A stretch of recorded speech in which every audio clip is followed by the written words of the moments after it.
Thank you very much for joining us. My name is Professor Mary Morell. I am the Programme or Course Director for the Cardiovascular and Respiratory Healthcare Programme at Imperial College, which includes the Postgraduate Certificate, the Postgraduate Diploma, and the MSc.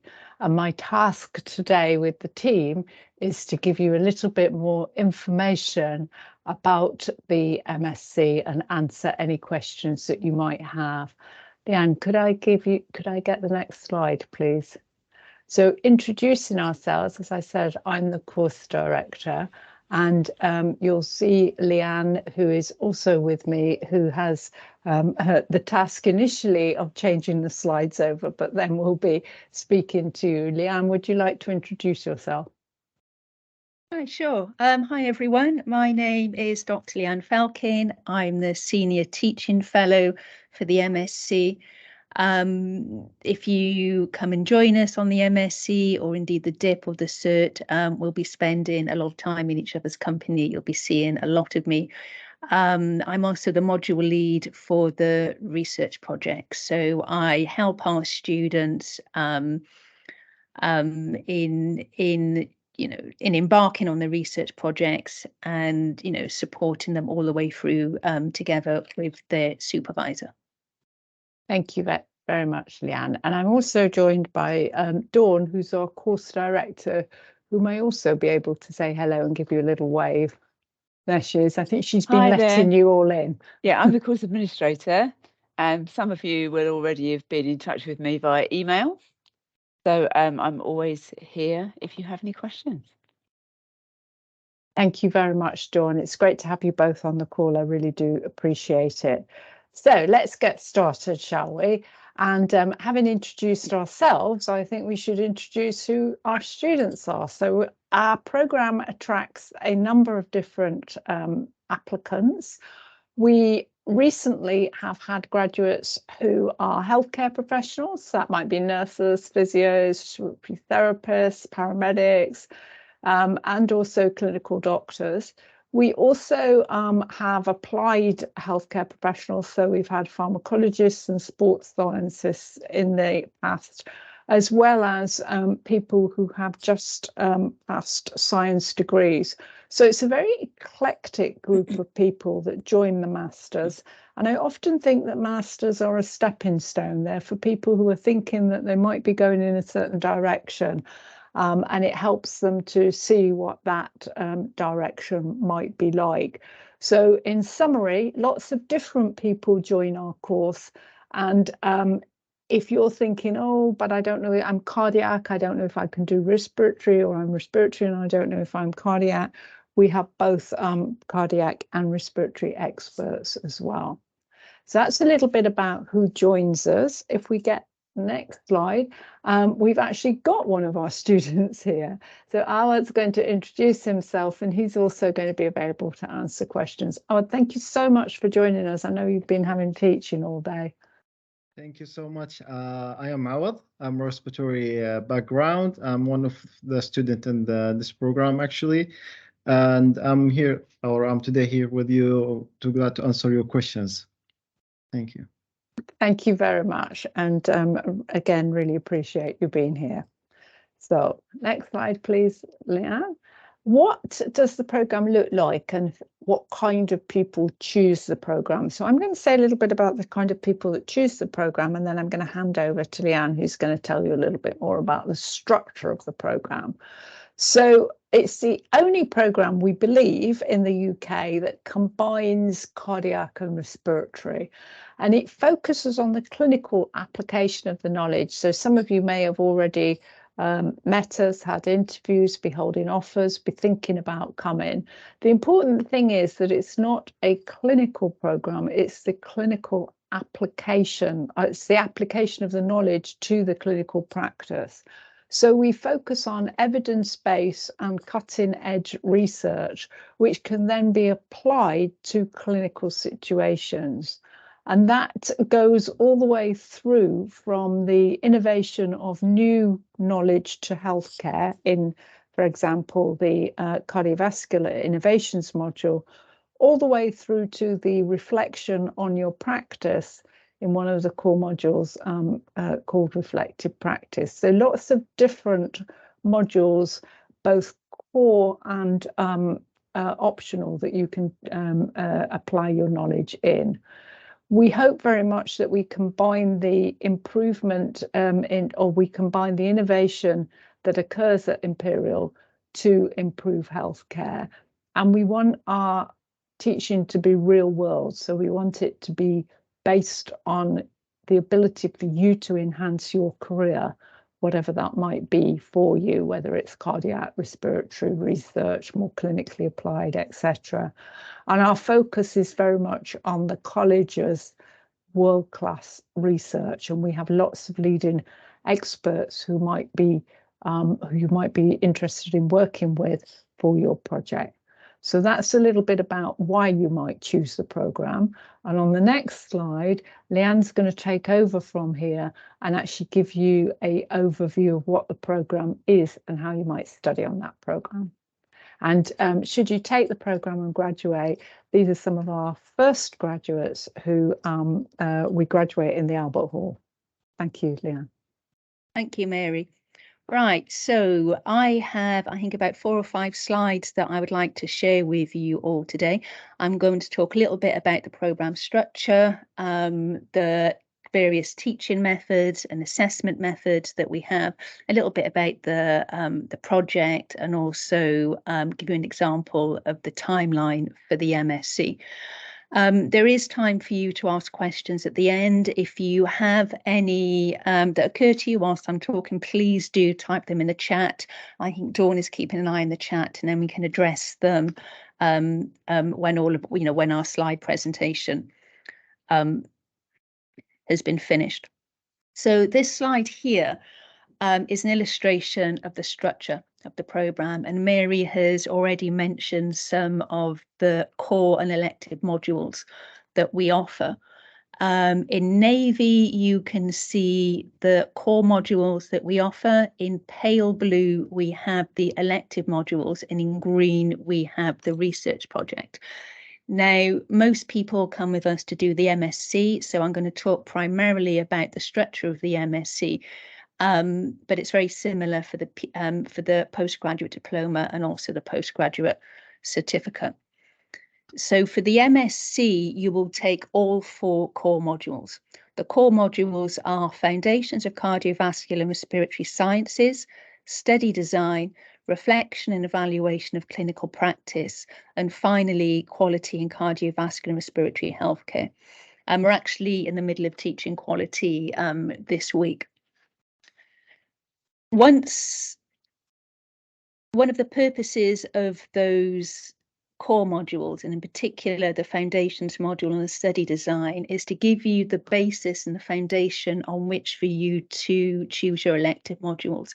Your elective modules will build upon the teaching and the knowledge that you gain in those core modules. And we have 5 elective modules that you can choose from. For the MSc, you will choose 3 of the 5 elective modules, and this is where our students have the opportunity to start to create a personalised curriculum for them, one which speaks to where their preferences lie in terms of cardiovascular, respiratory healthcare. So our elective modules are Innovations in the Management of Cardiovascular Disease, Acute and Community, and this is led by Professor Stuart Rosen. We have Cardiovascular Health, Prevention and Rehabilitation, which is led by one of our cardiologists, Dr. Luxi Anafin. Pulmonary Rehabilitation and Community Respiratory Care, which is led by Professor Nick Hopkinson, one of the respiratory consultants at the Royal Brompton Hospital. Respiratory Failure and Respiratory Support, which is led by Dr. Lydia Finney. And lastly, Care and Management of the Adult and Child with Cystic Fibrosis, which is led by Dr. Sue Madge, who is also based at the Royal Brompton. Once work on those elective modules is complete, our MSc students then move on to their research project. So how will we learn, and how will we teach you? Our teaching methods are now based on multimode delivery. We have you on campus for the standard face-to-face lectures and seminars that everyone is familiar with, but we've also taken the best of what we learned from our experiences during COVID, when we moved everything online, and we have some remote guided online learning as well. So they complement each other very well. We're also very proud and very pleased to be able to offer a wide range of experiential teaching and learning. By experiential teaching, I mean more of a hands-on approach to teaching, learning by doing. We are very fortunate and very excited to be able to take our students to the Pathology Museum at Charing Cross, into the dissection rooms, down into the fantastic laboratory facilities that we're very lucky to have here at Imperial College, in order to do exercise practicals for your foundations module, as well as some clinical experiences and clinical observations, which our students use in reflective practice, in the core module reflective practice. All of our teaching is delivered by the clinical and research specialists that we have at Imperial College. Many of them, the clinical staff, are based at the Royal Brompton. So I don't know if you've looked on Google Earth at the Imperial College campus, you'll see that we're in the heart of Chelsea, and the Royal Brompton Hospital is very close. So my teaching is delivered by the academics at Imperial, who also work at the Brompton. If you followed any of the research that came out of Imperial College during COVID and during the coronavirus, you may well be familiar with some of the professors and the research that we do here. Our teaching is supported by our dedicated senior teaching fellow, which is me. As I said, I'm a consistency throughout the whole of the teaching which we deliver here at Imperial College, and that's quite an unusual setup to have a full-time dedicated member of teaching staff attached to a programme. And lastly, assessments. Assessments are always of great interest to our students. The formats that we use. So we use a range of formats to assess our students, to assess your learning and your knowledge, and they're designed to showcase the best of your knowledge and showcase the skills that we have taught you. They are what we call very authentic. They replicate experiences and situations that our students go on to have in their professional life. So, for example, there are no exams. Nobody sits exams at work. So we use oral presentations and poster presentations as part of our assessment strategy. Moving on now to your research project. As I said in my introduction to myself, I'm also the module lead for the research project. It's a key part of the MSc.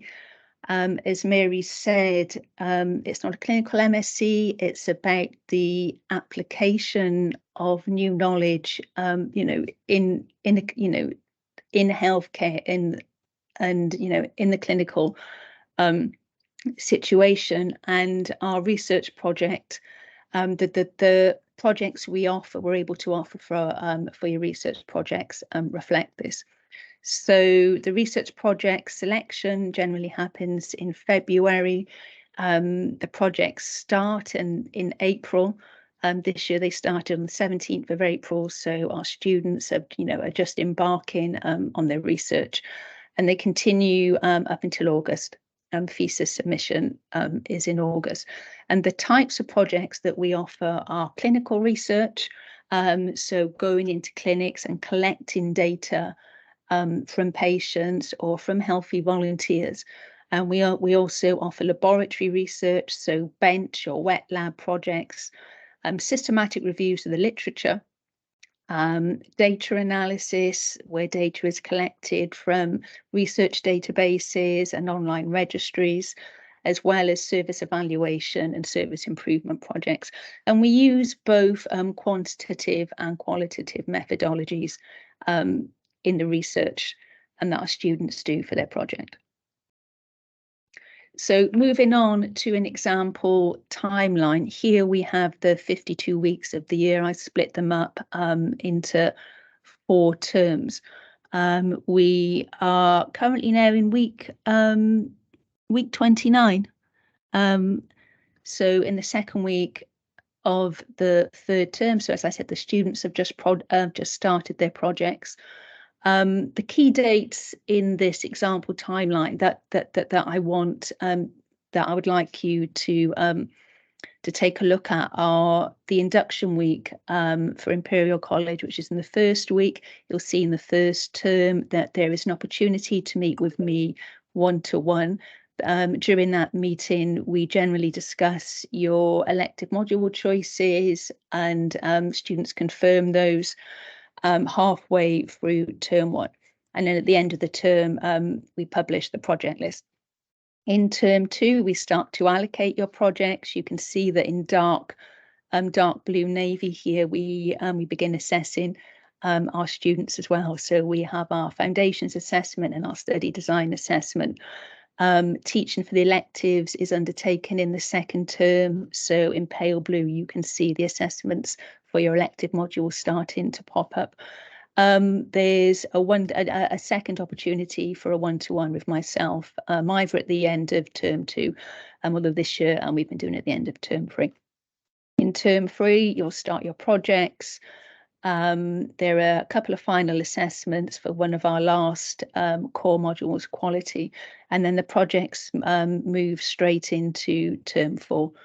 In pink, in term 4, you can see the exam board, the 1st exam board and the 2nd exam board, and that's primarily work for myself, Mary and Dawn, and your module leads in doing the process of awarding qualifications. Right. So I'm going to hand over to Mary now to talk about career opportunities. Obviously, that's of substantial importance to everyone here, and we're very mindful in the last term that our students start thinking about the next step. Mary mentioned earlier on about how the MSc is a stepping stone for our students to allow them, as a springboard for them to move into their careers. Mary. Thanks very much for that, Leanne. Can I just quickly ask you a question which has been posted in the chat about when the optional modules are chosen? Yes, of course. It's in November. So about halfway through the 1st term. I think this year it might have been the 22nd of November. Yeah, so towards the end of November. But there's plenty of time to meet with me to discuss them before then.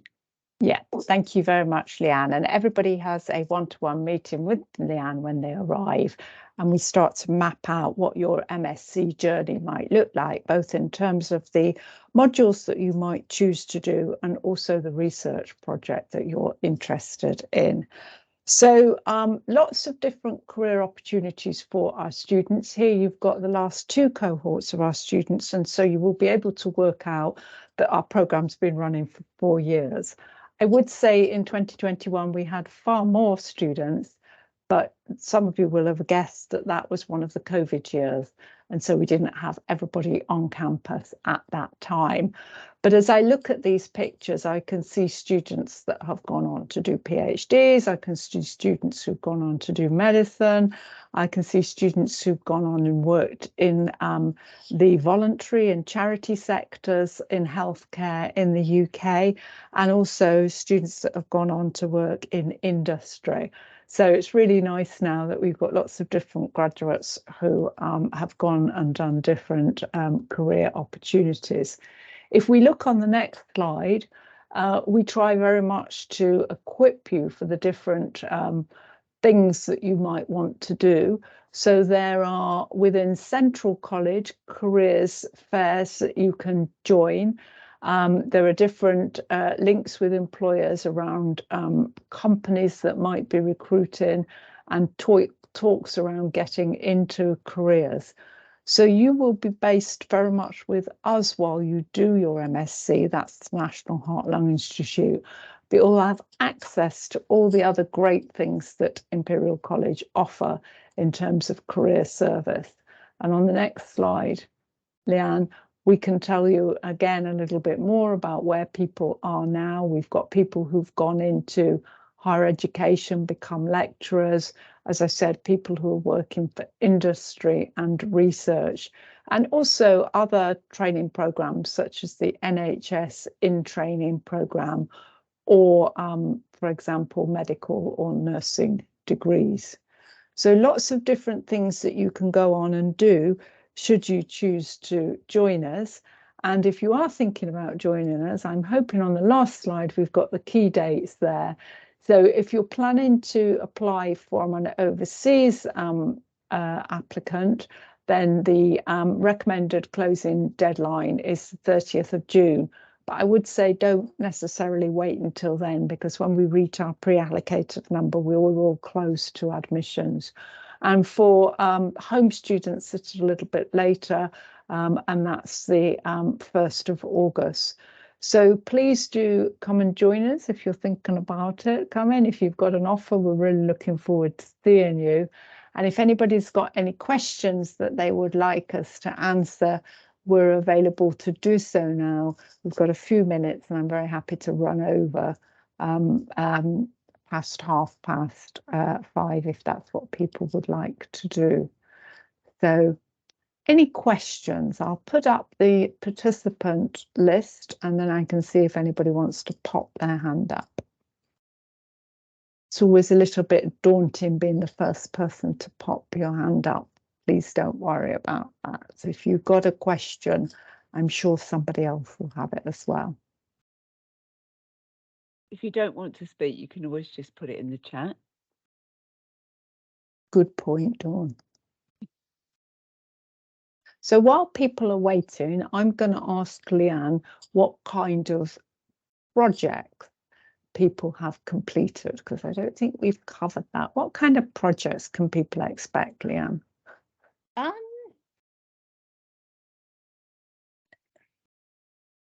Our projects come from the academics at NHLI.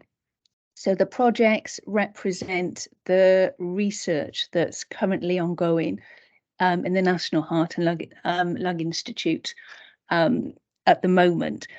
So they can have a cardiac focus, or they can have a respiratory focus, or you know, some of them blend both of those interests as well. So in terms of clinical projects, we've had people who have looked at cardiovascular risk in Army veterans to assess if their injuries have impacted their cardiovascular risk. We've had and then that's a type of project that comes from a data registry, from data that's already been collected.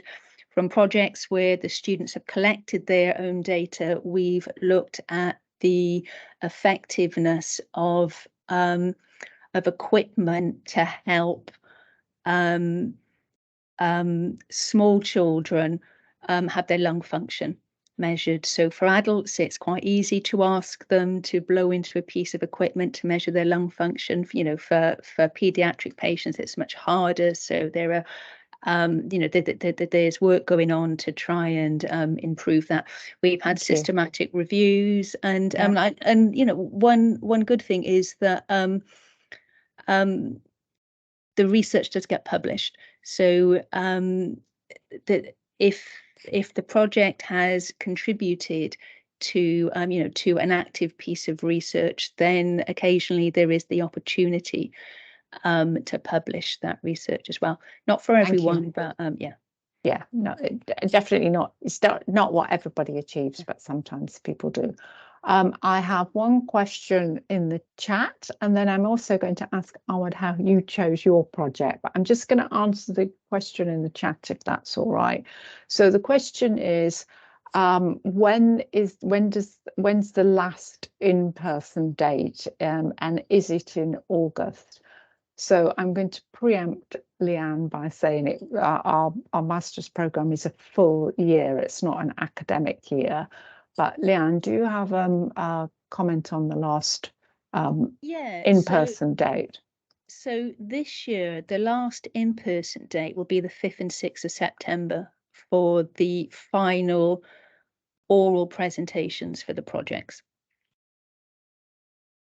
And I would expect it to be around about the 5th or the 6th of September next year for the last oral presentation. So it's almost a complete calendar year for the masters, and that is required in order to ensure that you have the adequate amount of study in order to obtain a master's in 1 year. In some countries, a master's program is in fact 2 years. So because we condense it into a year, then you're required to be here for the whole length of time, and you are required to be here for the whole length of time. So just so that you're aware, you can of course do the program part-time over 2 years. So I hope that answers your question. If it doesn't, please feel free to pop your hand up or type your question in again. And we've got somebody with their, I think we've got somebody with their hand up. Yeah. Yep. Kahiri, is that? Yes, hello. Just wanted to ask, actually, I wanted to ask Howard what it's like being is he a full-time student? Because how is your day-to-day, week-to-week, like, basically? Oh, that's a great question. Well done.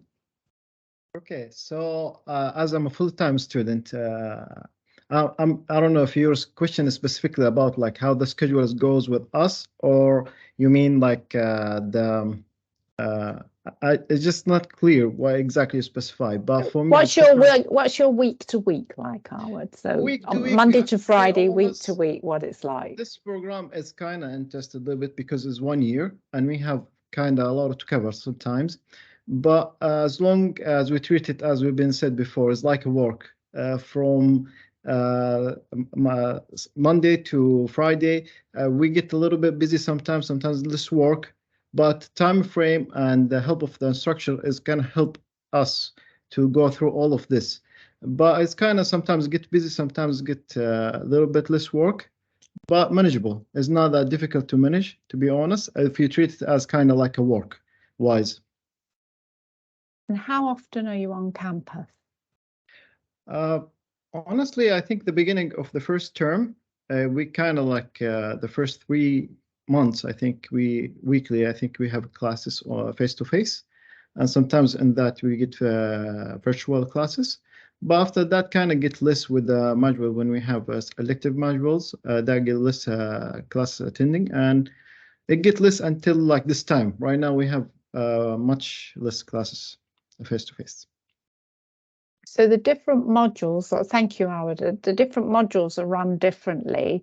Some of them have 1 day a week for a number of weeks. Some of them are very condensed over a number of days in a number of weeks. If you're studying part-time, sometimes people prefer less days a week, but spread over a longer period of time. So that's a little bit more about what people do. Does that answer your question? Yes, it does. Thank you. Brilliant. Okay. Thank you very much for the question. Any other questions? Anybody else would like to raise their hand and ask a question? Well, maybe while people are thinking of them, Howard, what helped you to choose your project, and maybe tell us what project you're hoping to do? At the beginning of this program, as my background in respiratory therapy and respiratory science, I was looking like in stuff related to respiratory. After a couple of the module we have taken and get like too deep into cardiac and the cardiac system. I got more interest as well with the cardiac and hemodynamic. So the project choose for this semester is lung volume and blood pressure, and I'm glad to be one of the students who are going to use the BOLD study, which is including 41 site, that including around 40 countries. And my project is kind of big. It's covering Europe and Africa and Asia. And I'm really actually excited for this project. That's lovely. Thank you very much. You're almost ready to start, aren't you? Just at the moment doing the quality module, and then we're ready to start. Any other questions? Oh yeah, I wanted to ask a follow-up regarding the project. Students are guided to choose their studies, or is there like a list of studies already available, and then you get to choose one? I'll answer that question, Mary. So we do have a list of projects for our students. Our academics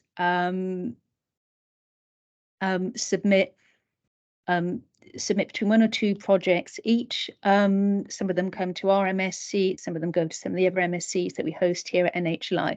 But at the end of January or the beginning of February, we have a list of the available projects for students. And what happens then is we allocate them based on preference. So we ask our students to rank their top 5 choices in order of preference from 1, 2, 3, 4, and 5, and then we allocate them as far as we're able to according to everyone's highest preference. And we generally give about 90% of our students their first or their second choice. We also are able to help students develop their own project. So this year we have 3 students who have worked with us to develop their own project with a supervisor that they've identified at Imperial. So that's also an option too. It's usually less popular, but it is also an option that we can explore with our students. Thank you. Thanks very much for that answer, Leanne. I see that somebody is asking in the chat whether accommodation facilities are available for overseas students. We don't provide accommodation, but there is guidance about accommodation on our website, and I'll put the link to that in this chat so that you can access that. But there is no provided accommodation. Yeah, I think that's a really important question because accommodation is difficult sometimes to find, particularly in this area of South Kensington. But the college has lots of facilities to help you look, and I'm hoping that that will be of value to you. And any other questions? Wait for a couple of minutes while people have a think about that. Dawn, with amazing efficiency, has just popped in the accommodation guidance into the chat, so you've got the link to that. Again, one of the great things about working for the university is that they've always got usually some department or somebody who's there to help you should you need it around things like accommodation, welfare, sports. There's lots of central activities which we really encourage you to take part in. Lots of central societies which Howard may have been involved in, but there's always somebody who's got similar interests to you who's set up a society or is keen to get you involved, I think. How do you find the community environment, Howard? Have you been able to find like-minded people that you want to link up with?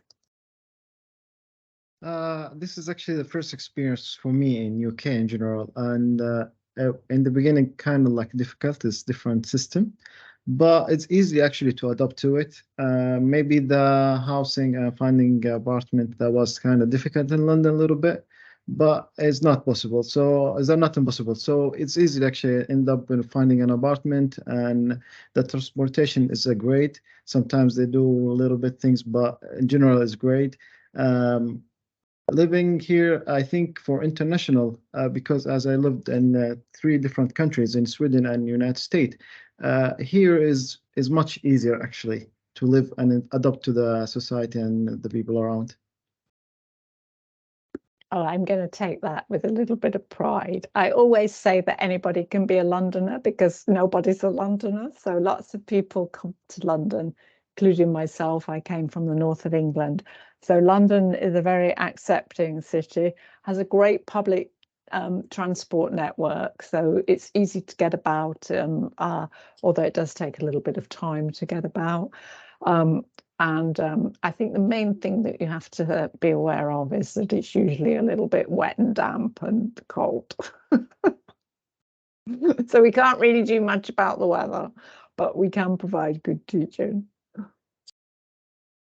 Okay, well, if there are no more additional questions, thank you very much, everybody, for giving us your time and coming and finding out about the course. As I said, for those of you that are offer holders, excited to welcome you at the beginning of the academic year in September and October. For those of you thinking of applying, please do. It's an amazing experience, and I know that you'll learn really interesting things and get a great step forward in what you want to do. And thank you very much to Leanne, Dawn and Arwood for joining us, and to the administrative team for backing us up. Thank you very much, everybody, and have a great rest of the day. Take care. Bye-bye.